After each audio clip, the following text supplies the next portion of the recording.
They sneak by like a thief that's in the night. Changes, you barely notice them at out.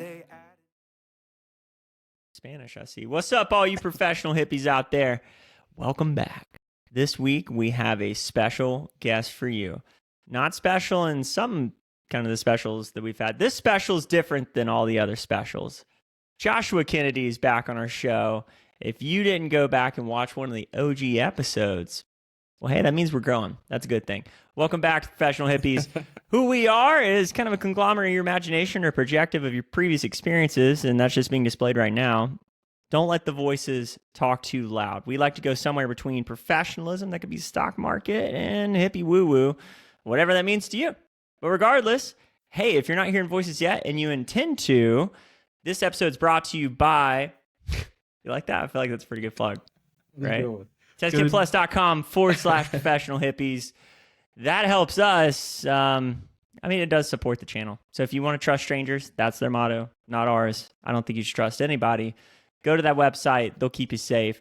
Joshua Kennedy, back in his ass.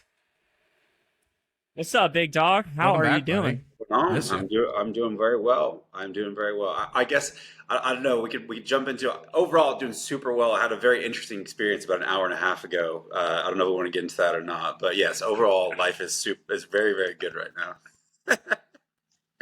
I want to hear that. I don't know. That's not. Go ahead. Yeah. No, I was to say the simple. I just had a really strong miscommunication. I was at a co-working space over in Ybor, trying to get some. I was thinking about doing comedy later, but I was reserving some time. And there's a co-working space right next to the comedy theater there. And there's one of the janitors there doesn't speak any English, and we almost had he chased me down the street because I think I was trying to tell him are you going to be here in 5 minutes? And he thought I was being his boss, and so he got really, really frustrated. And when he was trying to communicate with me on through an app, I was just like, dude, I'm not communicating with you right now. I'm just get out of my face. And he literally chased me down the streets of Ybor, and I had to yell at him to get away. So outside of that event and experience, I'm super, super good overall. What? Yeah. That's a nice little injection of life. That's just life happening for you, life happening with you. For sure. Yeah. It was very interesting. It's amazing how much miscommunication there was, but I was anyway, yeah, I'm glad to be on the podcast. And I didn't necessarily give you a proper introduction, but I think that's one of the reasons we wanted to bring you back on the podcast, because I tried looking it up. Dylan, if you want to look this up while I'm giving everyone a blurb about it, see if you can find what number that episode was when you came on. I think it was about 2 years ago at this time, but since then, you've been up to some really cool stuff. We've really enjoyed watching kind of your creative process. I think by nature, you're a creative human being. But in the last couple of years, it seems like you've really given yourself the permission to pursue passions, pursue creative projects, entrepreneurial pursuits, kind of whatever's pressing on your heart. So wanted to give everybody that kind of prep, because I think our conversation, we're really giving you the platform, but we are just genuinely interested to learn about what you've been up to, kind of pursuing all these passions. 13, by the way. 13. Lucky number 13. And tomorrow's Friday the 13th, right? So, so I think it's really sort of sequentially. It goes, I would say comedy is first, right? So comedy was the first sort of creative venture that I went into. So it's something honestly, I really have been doing it for about a year and a half. I first did it at 22 years old, but I had some bad experiences early on. I basically bombed sets, kind of my first probably 2 or 3 tries, and so it kind of discouraged me from wanting to do it. But then at about 29, I did it again. So I'm 31 now. I did it a couple years ago at what is now shout out to Sunshine City Comedy Club over in St. Petersburg area on the beach, but what formerly was Coconuts Comedy Club. And so, I went there at 29. I just got up there and did it again, and had a little bit better set this time. And I think with comedy, man, it's an interesting thing, because I feel there's so many life there's so many life lessons and things wrapped up into it. The more confident you are and the better sense of self you have, the better you are at comedy and whatever. So I was just at a place in life where I was a little bit better equipped to do comedy. So I was thinking that's the first thing that happened probably in the last 18 months. That's been a huge creative thing that I've been pursuing, that I've really had a lot of fun with, What made you want to give it another try, though? That's what I was really curious about, because I knew about the previous experience. We talked about that, and you were like elbowing me to try and maybe go out and do a set with you. You're like, hey, I'm going to do it. Or would you want to do it? I'm like, I don't know about that. Yeah, it's interesting.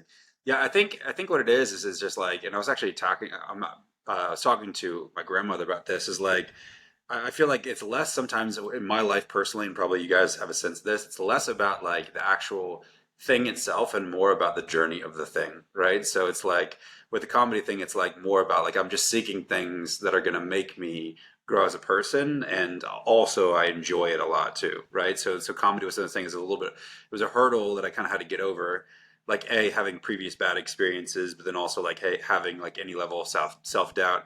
Am I funny? Can I do this? Can I hold people's attention? Like all that kind of stuff.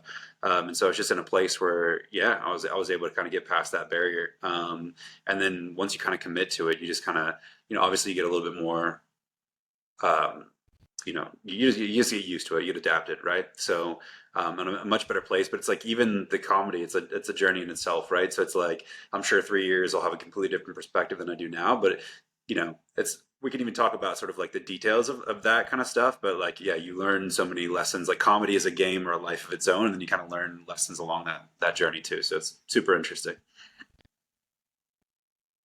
How are you coming up with a lot of your like how are you coming up with a lot of your like content right now? Because I've heard some of your clips are really good. Are you just like writing things down like proper as you go jokes, along through your life? Right. Like, It doesn't sound like you're getting up there thinking, winging it. Yeah, you're not winging it. There's storytelling, there's stuff, Right. there's Yeah. context behind it. So okay, so that's interesting. So for sure, so I mean, I think in comedy you've got sort of different branches of comedy, right? You've got more of like your setup punchline kind of guys.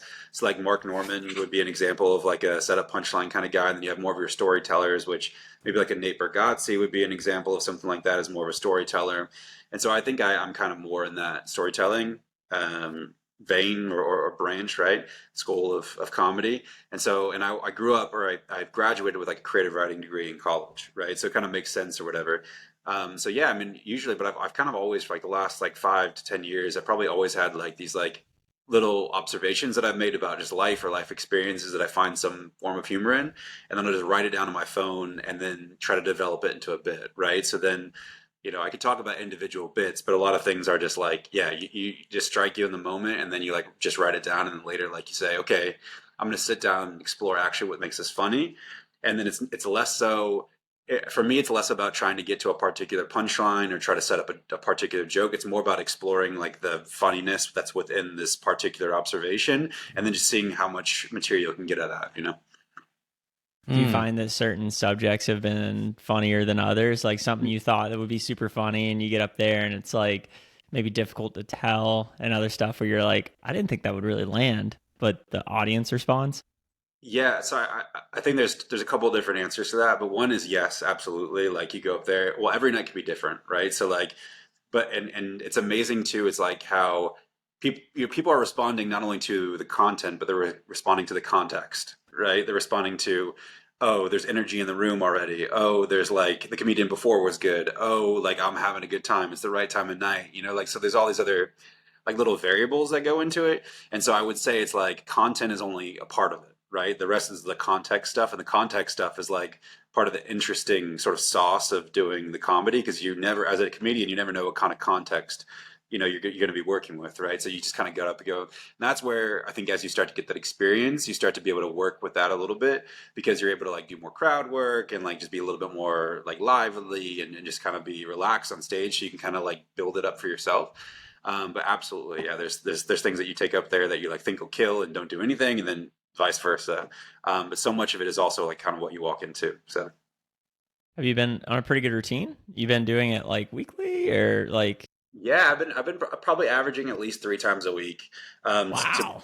To really get really good at it though, you probably end up sort of like get yourself into the scene properly. I feel like you probably got to be doing at least like 5 times a week. So thankfully, between Tampa, St. Petersburg, even Orlando, kind of like I-4 corridor, and sort of an hour north and south, is like there's enough to pretty much be doing something every night. So there's definitely better rooms to do comedy, and there's definitely better rooms, but there's enough rooms overall, right, in that sort of geographic area where you can be getting up every night, and like people do live for that. You know what I mean? Like they are road warriors, like in terms of like going to every mic and doing all that kind of stuff. So, are you opening for like when bigger comedians come? Are you opening for them? Like they book a comedian, and are you opening for them, or are you doing? What's the person that like narrates the night, the host MC? of the night, I guess? Yeah. MC, So, yeah. so the host, so yeah, it's interesting. So host, so I think that's kind of my next phase that I'm stepping into, right? Is like hosting, because hosting is a skill set in of its own, but it starts to open doors up for you from like a comedy perspective, right? So it's interesting, and this is kind of an interesting thing, and I'm sure there's a lot of other applications from this, like in other art forms or like business whatever industries, is that there's two sides of it, right? There's like a personal branding side, and there's like a networking side in comedy. So like everything else, it's like the networking side is like, hey, are you friends with the owners? Hey, are you tight with the people that are like the inner circle at the comedy club, the people that have been there for 5 years or 10 years or whatever, do all that kind of stuff. And then that's a game or networking side of things. And then the other one is like the personal branding, is like, if you're Theo Vaughn, right, your platform as a person is so big that you're above any of the sort of like the local networking thing, because you can put butts in seats, right? So I think as a comedian, probably as a lot of other, as an artist of a lot of different types, is if you go really heavy into the personal branding and you kind of just are present in the scene, you might be able to like sort of jump over that, in terms of like you don't have to go through the processes in order to get to, or like the traditional format or platform to get the gigs. You might be able to like leapfrog that essentially. So as of right now, probably for me, hosting would be like the next step for me at like some of your major clubs. So like whether that's the Improv or the Side Splitters or Sunshine City Comedy Club, which is a good club. Yeah, I mean that would probably be my next step. So that's like on the roadmap, but it's not something that I'm actively doing right now. And what about the people, like the other comedians that you're running into? Like, so this is something that I've been very curious about for a long time. Because I have another friend that's big into comedian that space, but not close enough to get like probably a really true answer on this. So from my observation, a lot of comedians at different levels are like pretty self-deprecating. Like either had like a rough childhood and kind of just hung on to stuff, didn't let stuff go, didn't do very much of like a quote unquote healing journey, right? Which I know that you've been focused on, is like being very introspective throughout your life. So how would you describe just kind of like the general feel of like showing up to these different, like, is there any kind of congruency of just like the avatar that space attracts that you've noticed? I think it's really of all different walks of life, to be honest with you, in terms of the people. And I think honestly, they're pretty. There's definitely some like level of competition going on, and there's like some levels of like there's some nepotism and things like that going on. But like I think overall, like everyone is accessible, I would say, in the scene. But everyone is very like, in terms of like, there's a certain like, is there one type of personality that's attracted to comedy? No, there's not one personality that's attracted to comedy. It's really like people of all different walks of life, essentially, all ages. Like definitely skews heavily like a lot of guys. So it's like probably 80% men that are in the comedy scene, but there are definitely female comedians that are there. So yeah, I mean, and actually it can really help. It can be beneficial to be like a female comedian, or even have kind of almost like an avatar. And by like, if you're kind of like, the Larry the Cable Guy of the scene or whatever, like people know how to typecast you and know what like certain roles and gigs you'd be good for, type of thing. So it can almost be good to have that kind of thing, that person, like a persona where people are like, hey, that's the country guy, the Southern guy or whatever. I'm going to put him in this room with that crowd. Or that's a female comedian, we want to get some more like women on the bills or on the shows or whatever. So for me, in terms of like, I don't feel like I have, like, I'm not typecasted in any particular either brand of comedy or like avatar per se. But yeah, I would say like it's pretty diverse. So what about the so you're doing this 3 days a week, and you're saying you have to be out there to really pick it up 5 days a week, right? And so that means this club's probably open, let's say Sunshine Comedy Club, right? So that's three to 5 days a week they're open. I'm thinking of the crowd. Like, are there people that are going every day to the show to look at it, or is there a pretty different crowd every night? Different crowd. Yeah. I mean, it varies, right? So, but there's, yeah, I mean, the audiences, you can have 5 people in an audience and you could have 100 people in an audience. So it really just Mm. depends. It depends on the venue and the event and the timing of things. So yeah, it's usually different people. I mean, obviously the people that you see just are over and over again are the comedians, right? The comedians are the ones that are showing up, so those, sometimes those can be like, I'm sure like a lot of those people are their best friends, as other comedians and things Mm. like that have been doing it for a while. But yeah, I mean, it's pretty diverse. So I would say like, I've done comedy, like, I've done comedy at Side Splitters, which is in like over by USF in North Yeah. Tampa. I've done comedy at the Improv. I've done comedy at the Gimmick in Ybor. I've done comedy at Laugh Out Lounge in Winter Haven. I've done comedy in Newport Richie. I've done comedy. So it's like I've done comedy in Sarasota. So I've literally been, like I said, that kind of that geographic area between Orlando, St. Pete, and like Newport Richie and Sarasota. That whole thing. I've done some comedy clubs there. So that's kind of cool too from a comedian's perspective, because you get to try out different audiences and not be exposed to the exact same people every week. Are you doing like how long are they normally giving you? Like 5, 10, 15 minutes? Yeah, between like 5 and 10 most typically. Yeah. And then are you doing that multiple times in the same night? Like as they do different hours, or? You could do like, some people will try to double up. Like there might be like on a Monday night, there might be, you can go to like the Gimmick and go to, another place or something like that. So there definitely are comedians that will do that. We'll try to get to multiple mics in one night. I think that's a little bit more of like a bigger city thing in terms of like, I think in New York, that's like I said, like a quintessential New York thing is like comedians will go from club to club to club. So they'll do 3 mics in a night, just because the level of probably quality and the level of competition is so high that those people have to be constantly refining, getting their reps, essentially all that kind of stuff. Here it's a little bit more, I guess, relaxed. There's probably fewer. I would say there's maybe 50 to 100 comedians in that area that I've sort of like referred to. So it's kind of like of that group that they're picking from. Mm-hmm. Do you have like a competition guy that's like right there with you? Like a rival comedian? No, so it's interesting. I think there are definitely like, so there's definitely more darlings of the scene, right? But I think where the competition would come in is like more about like people that started at the same time as you. But I think what I've also learned to appreciate though, and it's like you got to find that balance of like being a self advocate and wanting to get spots and everything, and then also like just enjoying other people, like doing, because like people's comedy, like trying to like say like trying to put comedy in a box and be like, this is how you do comedy or perform comedy. It's like there's no such thing, right? There's no container for what comedy is. So like everyone's got their own sort of style, and so you can go through a night, watch 20 comedians, and watch 20 different attempts at something. You know what I mean? So it's like kind of a cool. At some point, you just like learn, you become friends with them, you enjoy their sets and everything. It makes it just like a fun, and like comedy's a fun energy, right? Like it's people want to laugh and they're trying to make other people laugh. So even if it's awkward, it's fun. Right, so it's like one of those things. Like it's a good energy to be in, like on a Friday night, at 10 p.m. You know what I'm saying? So even if you travel, I don't know if you travel, like whenever I go to New York or Philly or wherever, I'm like always like comedy club is one of the first things I go to. So for sure. So speaking of that, I mean, so tell us some of the other stuff you've been up to. I mean, we have the music as well, right? So I'm curious to segue into that. Kind of tell me about what that journey's been about. Yes, it's really interesting. So the music thing. So I'm like you said, I'm a big person. Like I'm a big believer. Like I'm that like you kind of get guidance from either the universe or God or however you want to, whatever you want to say. That whoever's right? doing it.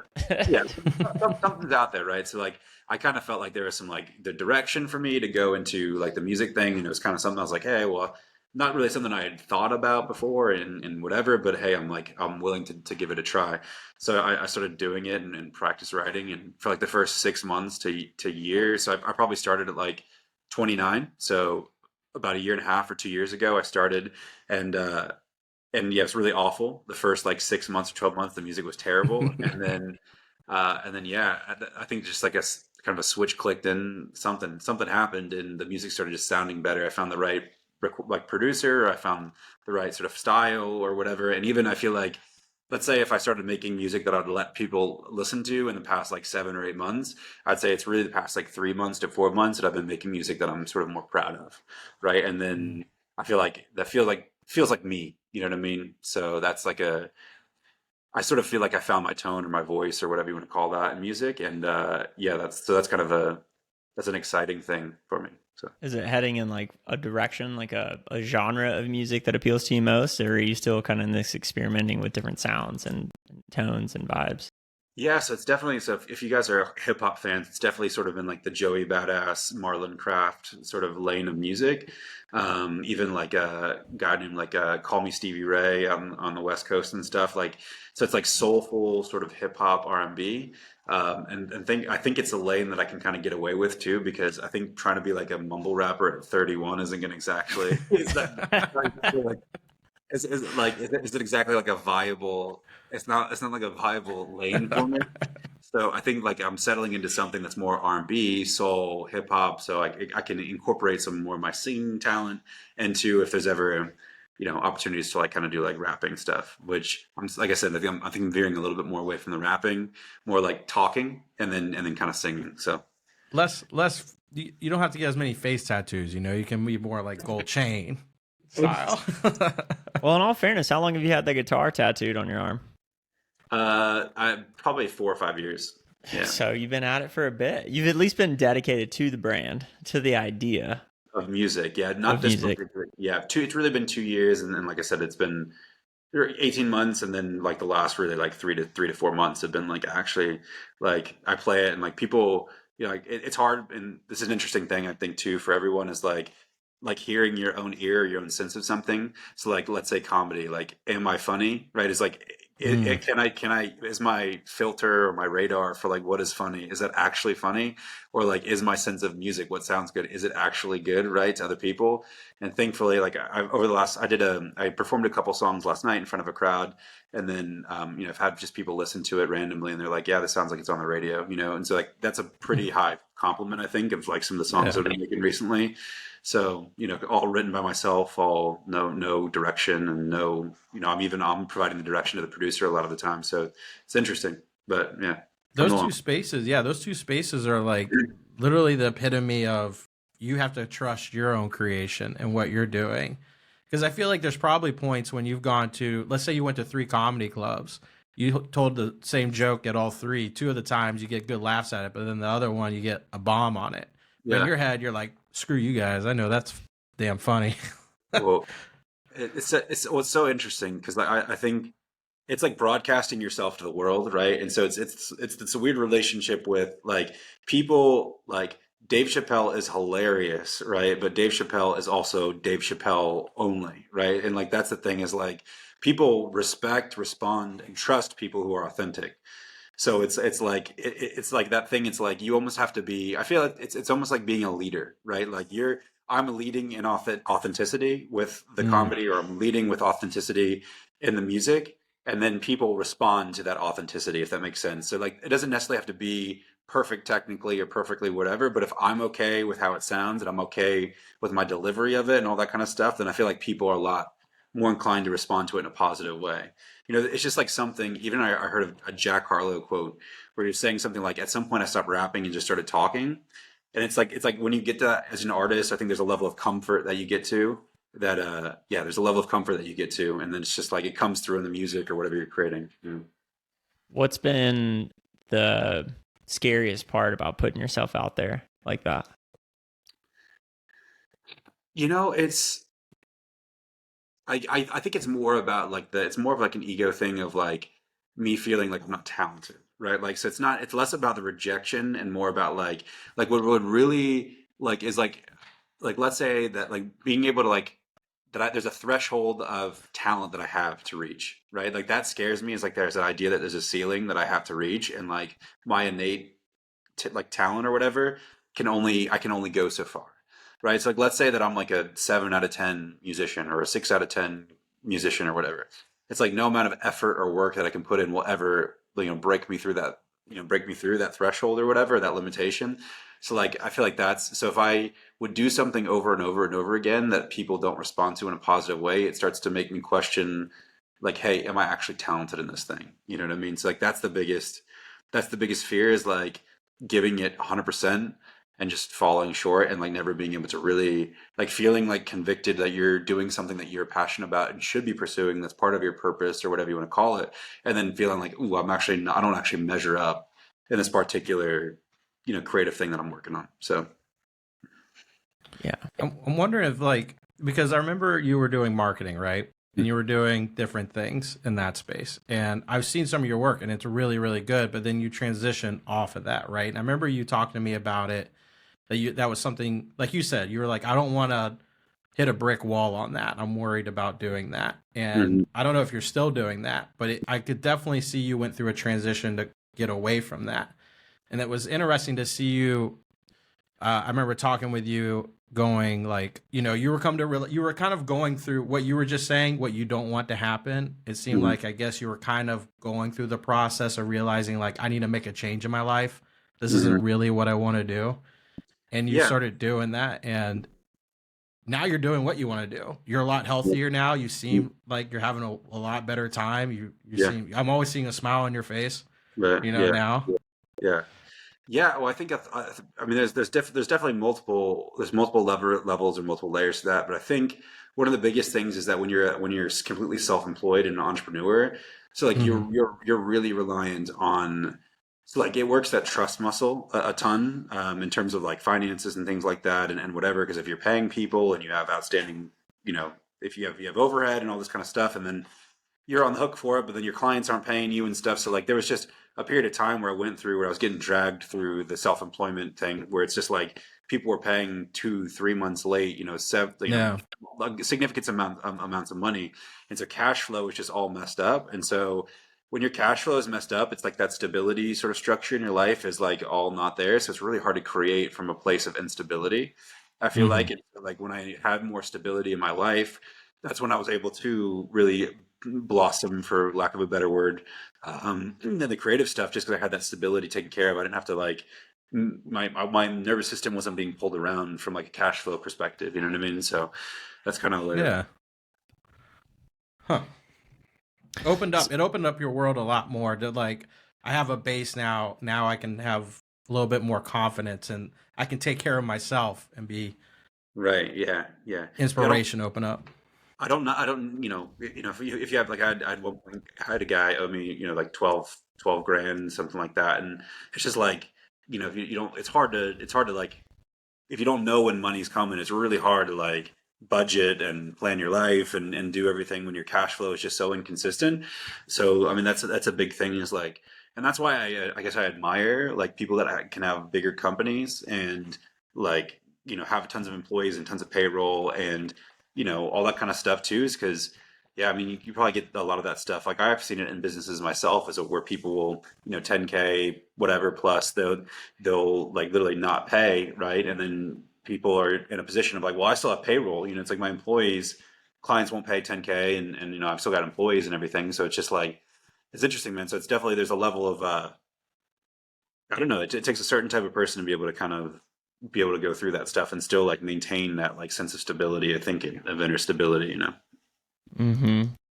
Yeah. I mean, so speaking of stability, I mean, one of the things we talked about before we got on the air was sobriety. So what brought you wanting to do a sober stint or changing lifestyle? What brought that in? I think it's just that I really started caring about the art. I really started caring about, so I really started caring about the music that I was making, and I really started caring about, I mean, the comedy less so. It's really, the music is the thing that I really enjoy. Like I really love the music. So like just being in the recording studio is like, that's like one of my favorite places. That's my favorite place on earth, essentially, you know? So, but I feel like, yeah, my ability to produce whatever art, or if you want to call it that, or just make good art, I feel like I don't know, compromise is a strong word, but I think I can make better art if I'm sober. So I just decided this year to do that, you know, and I feel like too, it's like, you know, just being, for me, it's one of those things where like you think about sobriety, or you think about like drinking, right? Let's say you drink only one night a week on a Friday or a Saturday. Let's say it puts you back 4 or 6 hours or something, whether it's in timeout or like the next day you're just a little bit groggier. I just feel, I think control can be like have a negative association or a connotation to it. So I don't necessarily like that world, but I think you just feel like you're more and like you manage your life when you have full sobriety. So whether it's from your finances or your relationships or just, hey, what's things coming down the line in 2 weeks and 3 weeks and 4 weeks, like I just feel much more managed overall as a person. And on top of that, I think, I think the art comes out better too. So was there like a moment, like a clarifying moment that came up for you where you're like, hey, I need to make this shift? Or was it like something gradual? Because it sounds like you made a commitment at some point in that timeline. Yeah, no, I mean, I think you know what it really is. So it's again, it's like more synchronistic stuff, right? So it's like I feel like getting guidance. So I kept hearing that song, or there's an OutKast song where it talks about no drugs or alcohol, so I can get the signal clear. I can't remember what the name of the song is, but I kept hearing that song, and I was just like, you know what? Like, if it's good enough for OutKast, it's good enough for me. You know, like if it's good enough for Andre, it's good enough for me. So.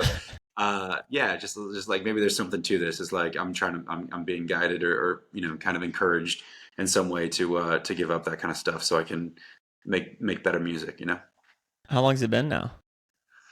So I think my relationship with it is what I've done is if I go on vacation, I'll have a couple drinks, right? So when I've been this year, so I mean pretty much the full year. So all of 2023, like in terms of like when I'm at home. So when I've been to Atlanta, or I don't think I drink in New York at all, but there's one or two vacation or times I've been out of the city or traveling where I've had a few drinks overall, but it's been very, very light intake pretty much the entire year. So yeah, that's kind of how it is. But yeah, I mean, I'm enjoying it. I don't feel like I miss anything. I rarely go out on like a Friday night or a Saturday night anymore, to like a downtown or anything. It's just I'm more like writing music in my house or going to a kava bar and chilling out for a little bit. Yeah, it's a different pace of life for sure than what I used to live. Not fighting guys with face tattoos this time. or janitors. Or janitors. Or janitors. This guy was ready to lose it all, dude. There was that time him and I were out here in downtown St. Pete, and there was a guy obviously straight out of jail, like prison for sure, like straight out of prison, face tattoos, had a pit bull, like just the jaw forward. He was typical just out of prison. Yeah, he was. And his buddy was definitely a crackhead for sure. And so like Josh he'll talk to anybody, but he goes to talk to the guy to kind of make like a reference to his face tattoos. Like, hey, I like him, but kind of also making like a little joke. And that guy got mad.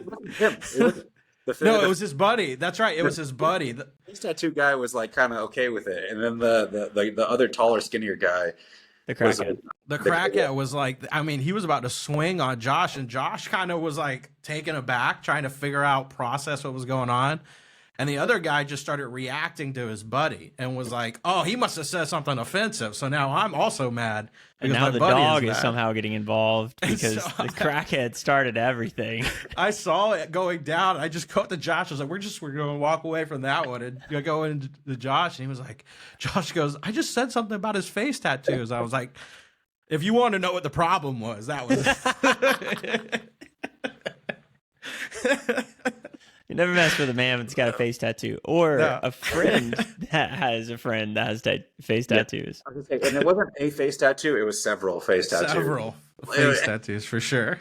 Well, face tattoos are weird in nature because that's like a woman that has fairly large tits and then has a push-up bra on and like extreme cleavage, and will get mad if anyone looks at her tits. You know, it's like you tattooed your face. You're putting something out there that you want people to pick up on, whether it's the swastika or the teardrop. It was funny. I saw that guy. I saw those two same guys several days later. I went out that night and I went to. I was like, "Hey guys, I just want to, if something was said, I apologize for my buddy. You were cool. He wasn't trying to be mean." And they were like, "Oh man, no worries." And I was like, "But just curious, you got those in prison, I'm guessing, right?" And he goes, "Yeah, I got them in prison." Oh really? You confirmed? I went out to him a few days later and saw him, and they were like, "No worries, man." And then I went out to him, he goes, "Yeah, I got him in prison. I was in for a little while." I feel like that's funny too. Is like the giving job advice. Like who's advising the inmates? Like this is not Yeah. that's terrible for your prospects coming at it. Like that's just bad advice. You know what I mean? Like hey, like while you're in here, you just hold off on getting face tattoos. Like if you want to because if you get back on the job market, this is not going to be good for you. You know? So, in your mind, you think inside of a prison block there is somehow some thought of what getting back to normal life looks like? They're like, "Our guys got to get our ducks in a row." There should be. I had a buddy that was he was in prison for like 5 years, right?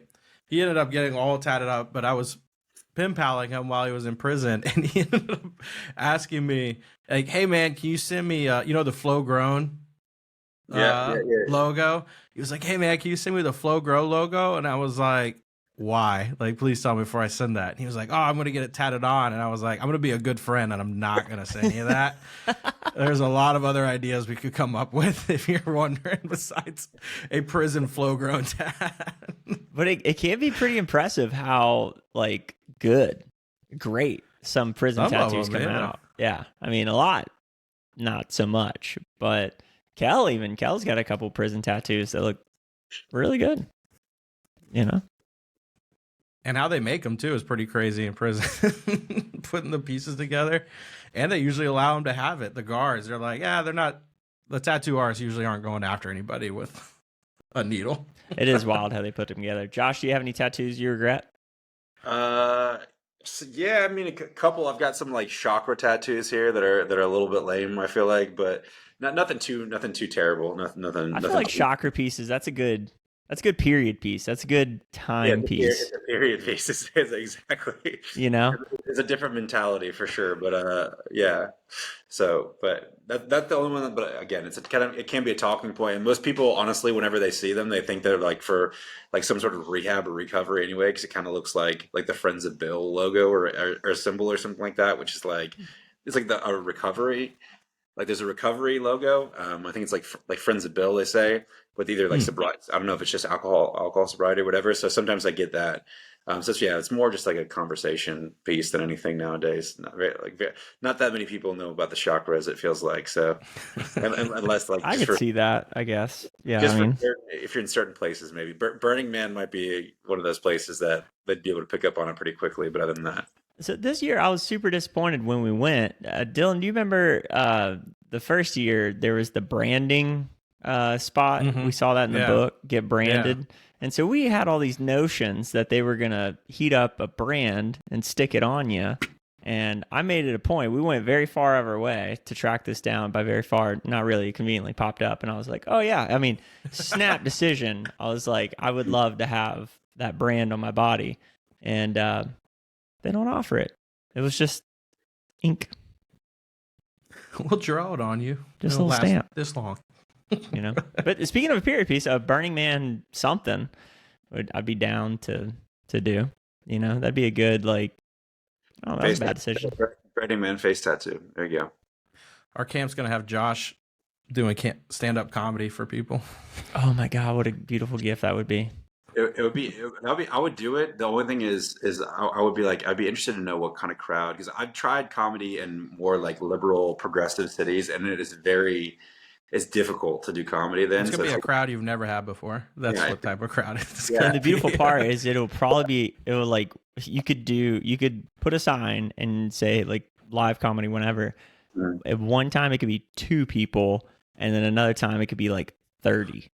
So it would be really interesting. Like I've seen some TikTok videos of like a guy, he's like longer hair, and he'll like frequently, to work his material, just set up on a sidewalk and do comedy for 2, 3, 4 people. Sometimes he gets a crowd, and you can tell his materials, it really lands when like infectious laughter starts popping off.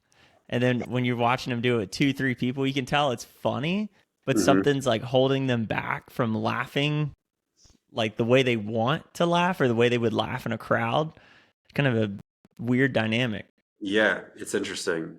Yeah, like it's really incredible too. It's like how like your cultural, social conditioning, whatever you want to call it, right there. It's like it affects what people will laugh at. You know what I mean? Like I think there is something to say. Like you got to find that line of like not hurting people or being so grotesquely like offensive, but then like kind of like comedy is comedy. You know what I mean? Like you can kind of, it should be kind of an open game. You know, it's like kind of like the thing is to talk about taboo, unspoken subjects, to poke fun at people, whatever. Like that's part of the thing. So yeah, it's definitely interesting. I remember when I was in Asheville, North Carolina, it was like super. I could not connect with the audiences at all because everyone was so, I don't know, like they're so sensitive. Let's say to every subject. So you felt like you couldn't approach a subject without like offending someone, and like everybody was conscious of that.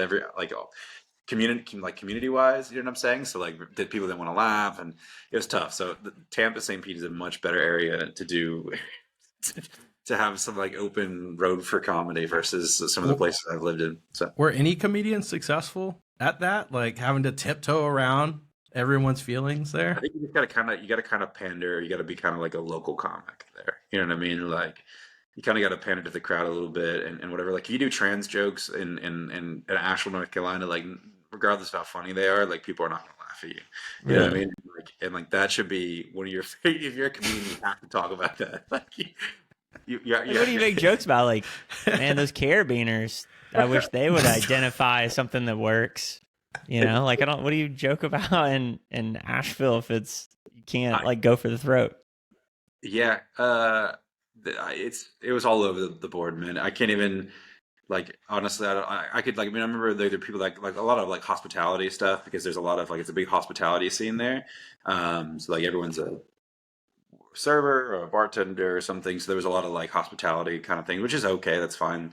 But yeah, I mean, it was just an interesting place. Like you said, it couldn't go through like you couldn't say anything like gay, you know, you couldn't talk about anything gay. You couldn't talk about any trans. You couldn't talk about it. It's like, crowd work was probably tough there. You've already lost 50% of comedy when you two subjects. You know what I mean? So it's just one of those things. But you're right. I think like some of my favorite sets that I've seen are people that have like a profile, whether it's the Larry the Cable Guy or like a gay black man or a woman, like people that can make jokes from their experiences that I have no frame of reference for. You know, like a woman making a joke about fucking an ugly dude and what it's like to be under him while they're having sex. Like those are thoughts that never enter my mind.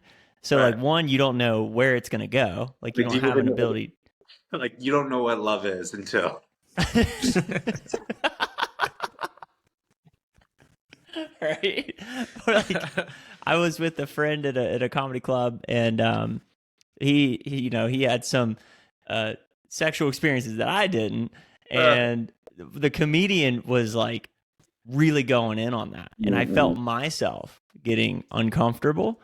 Yeah. And then I look over and he's just dying laughing. Yeah. Right. Well, you know, the irony is with discomfort, right? Is that's the balloon swelling, right? Is when people are uncomfortable and there's tension in the room, because when you pop it in the right way, that's when you get those big laughs, right? Because everyone, it's you know, comedy. And I think one thing I'm relatively good at is building tension, and then it's like building tension and then releasing, right? Building tension, releasing. So that's a lot of how comedy works, you know. It's like that's kind of like where there's the setup, and then you're kind of getting everybody curious, and like there's something funny that I can feel and sense or whatever that's out there, and then the punchline is the letdown where it's like we pop that balloon. So there's like sexual innuendos floating under. There's like an undercurrent going on here for sure. You're like the context, you got to feel into it. You got to set everybody up, right? And then you got to build tension and release. You just release on everyone. Yeah, well, it's the same thing with music too. Maybe it's just the way that my brain is looks, but I've heard other people refer to it that way too. It's like tension and release. Like the verses, you're building up this energy and this tension, and then your verse or then your chorus is like this high water moment. You know what I'm saying? Where like get like the big energy, the big release. Like it's all So I'm sure there's a lot of like, you know, symbolism in that. That's kind of definitely music. I mean, you see that with DJs all the time. Like if you hear a song that you know, that familiarity, it doesn't necessarily create tension. It's the tension of like what's going to happen when this drop comes, right? Is it going to be what I expect? Is it going to be something different? And so like, yeah, I think that's analogous to music for sure. Or you could make the comedy show like a whole trance where it's like the whole comedy show is just the build up. And so it's 10 minutes. and then the last 5 seconds drop it, and then walk off stage. Or pull who's that black DJ that we Carl Cox? Pull a Carl Cox and just do a build that never drops. You just walk off stage and no one gets a release. He was doing an interview about his 10-hour set that he did one time. No, it was like it was, I don't know, 48-hour set or something. It was nuts, whatever he said it was. Yeah. And he was like, yeah, the first 7 hours, I just ran on this beat, and it's all about after that 7 hours, at that 8th hour, you just drop it. And I was just like, 8 hours. Good Lord. Give the people it's what all they about want. The story. What? I mean, I love Carl Cox's music. Don't get me wrong. It's like, he even knows it. We all talk about it, and he knows it. Side quest on that. I got more questions for you, Josh. But did you know that Carl Cox was playing when there was a shooting in one of the venues? And he was one of the last people because he's playing, right? So he's like doesn't really know what's going on. And then a couple people got shot, and he thought it was a part of like production. He didn't know if the production team had like set something off, and so people are literally like screaming, freaking out, and he's like thinking, okay, yeah, the track's like bumping, people are digging it. And then his stage manager came and grabbed him, was like, dude, we got to get you out of here. He's like, what's going on? They're like, people are getting shot. Let's go. You're the center of attention in a place with a gun. Let's get out of here. Let's get out of here. So look into the future, brother. I mean, what else, what's coming for you? What are you thinking? Well, I really... So a lot more content on the music side, I think. So the comedy thing is a little bit more long form in terms of like, I think it's a longer game. Like you have a lot more time to develop it. The music thing, there's only so much. I feel like, I probably got 4 years of establishing myself as like a real musician or a musical artist in terms of age and profile and things like that. So I think if I'm going to make that my focus, and I'm going to make it my focus, and I'm going to try to make as good a music as I can in that time and try to distribute it as much as possible and share it as much as possible. So yeah, a lot more so like there's, as far as like people that, role models and inspiration, like not specifically the music, but the way that they market themselves. Like obviously you've got like people like Connor Price and is an example of that if you're familiar with him. There's this, I don't know if you kind of go into like the Instagram musical artist portal or whatever, because it's all algorithm based what you see, but when you start to do that, you just see how all the people promote their music and what they're sort of doing. So that's kind of what I think my life looks like for the next 3 or 4 years. I actually have a song coming out. I didn't share it with Dylan. It's not the song. There's a song called Pretty Girls that's releasing not tomorrow. I have a song coming out on the platforms tomorrow, but the following Friday, which I really like. But I feel like with the Pretty Girls name, I feel like there's so many opportunities for content for me to do. Like, so I'm envisioning myself doing a lot of like girly things, and then trying to try to promote the song. So whether it's like the days at the spa being like cucumbers and mimosas and like would one of those things be doing a march in heels? doing a march in doing a march of heel, whatever. All those things you can think of. There's tons of there's a lot of content possibilities for that, and I'm willing to commit. I was even thinking about like dressing up in like even like dress or a wedding dress at some point too, and thinking about like trying to do it just to try to get some eyeballs. You know what I mean? So I'm kind of going whole night just for the song, right? Like it's all really just for the song. You would never want to do that unless it's for promotional purposes. Yeah. I think it'll probably be the only time I wear it if I do buy it. So maybe I need a rental. I don't know if it's big enough. You go on tour, now you got to wear that song every time. Just say you're stepping into your Swiftie era. It's okay. Definitely something that I think Harry Styles has done. Not that I'm trying to take a note from his book necessarily, but I think he's worn some dresses for sure. I mean, I wear a dress. If you pay me millions of dollars and go on tour, wear whatever you need me to. I mean, low key, Harry Styles is the man. When you want to talk about a creative, I mean, I put him right up there with Donald Glover.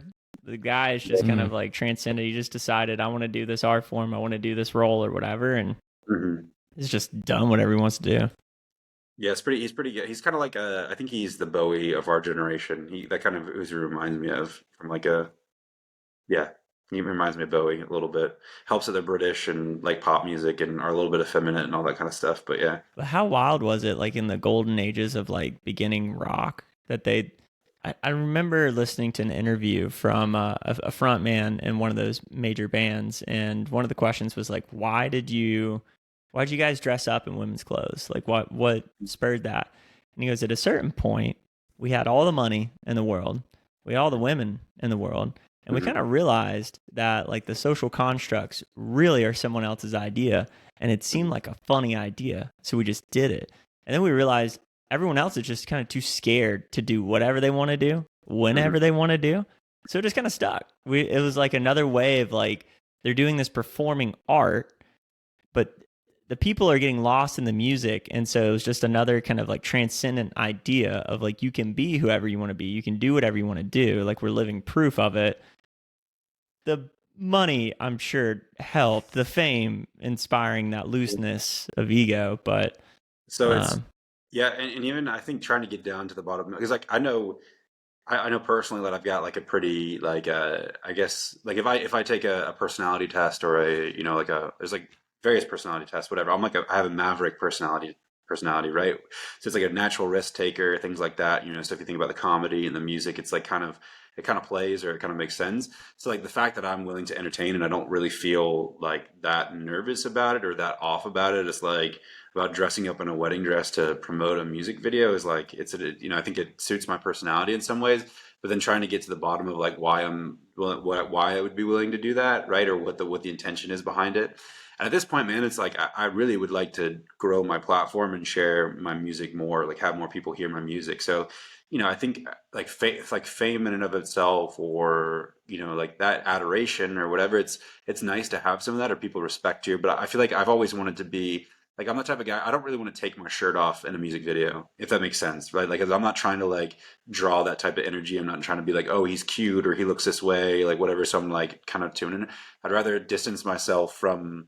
I'd rather create separation between myself and like what I'm promoting, right? And so I'd rather like it. I want you to evaluate the song like on its own, independent of whatever I'm bringing to the table, right? I don't want to be a marketable person or like the sex thing, and then you're like, oh, like I'm just listening to music, or that's a thing. No, it's like I want the music to be the centerpiece.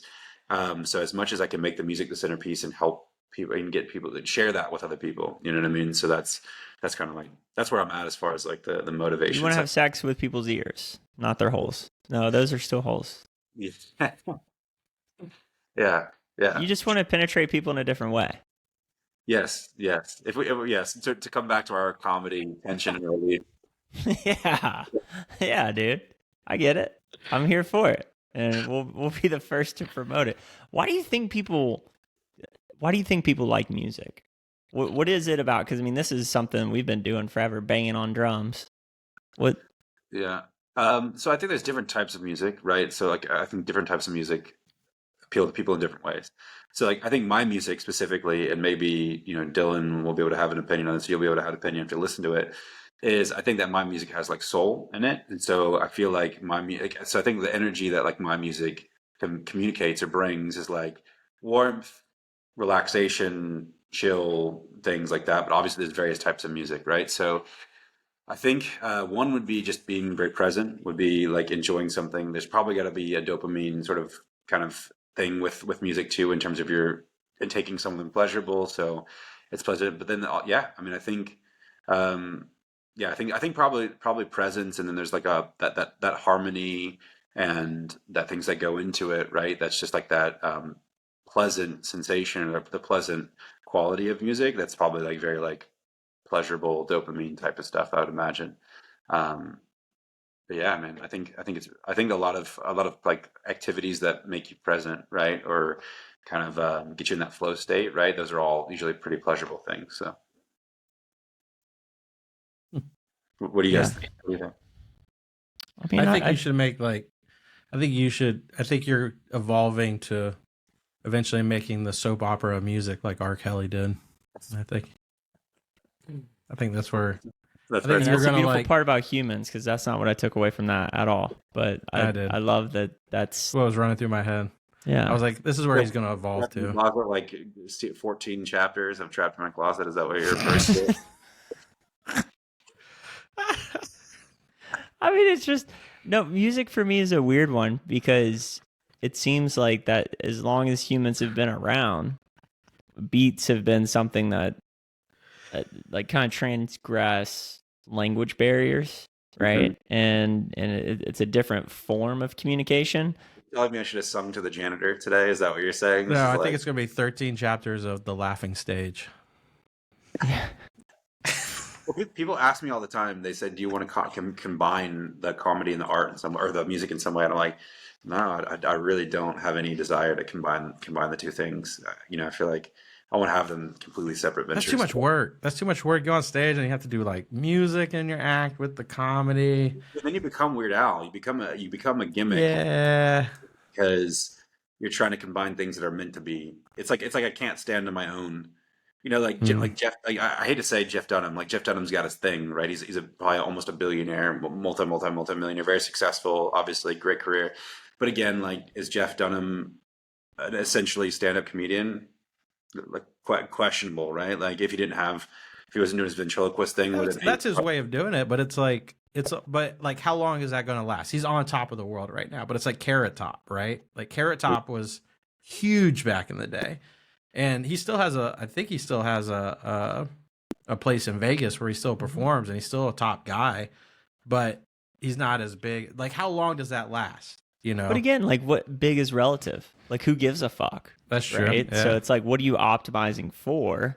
And if it's sharing your gift with the world, whether that's making 10 people laugh or 10 people cry from your music or comedy, then I'm sure those guys don't listen to this and go, you know what? I never thought I was holding myself back this whole time. Let me just fucking change it up. You know, it's like that's hilarious to me. It's like meeting Jeff Dunham, and he's just like dumping out all his like dummies or whatever like that. He's like, I'm moving on, man. Sets him on fire. Yeah, Get rid of my handicaps. You know. Yeah, because comedy by its nature and music, right? Like, it has evolutions, and I think the moment that, like, if comedy became rigid or music became rigid and people were like, no, this is the way it has to be, something else would evolve from that, you know, separately. In a way. Music's become pretty rigid. I've been hearing a lot more of it, of like, people have been like, over the past 10 years, it doesn't seem like music's evolved much. You're hearing it, I think, a lot more in indie music starting to pop up a little bit, but the music just seems to have been pretty stagnant. Well, because I think that's people. Right, it's like you're appealing to your audience. So I think it's the attention span generation. I think it's the short form kind of things. I think it's like all that kind of stuff. And so, like, you know, if it's got to be commercial at the end of the day. So that's what people are listening to. And at the end of the day, I think a lot of people, and I'm like this to some extent, like, people just want music to sound good. It's like the same conversation we have with comedians. Like, if you overthink comedy, like, people are just here to laugh.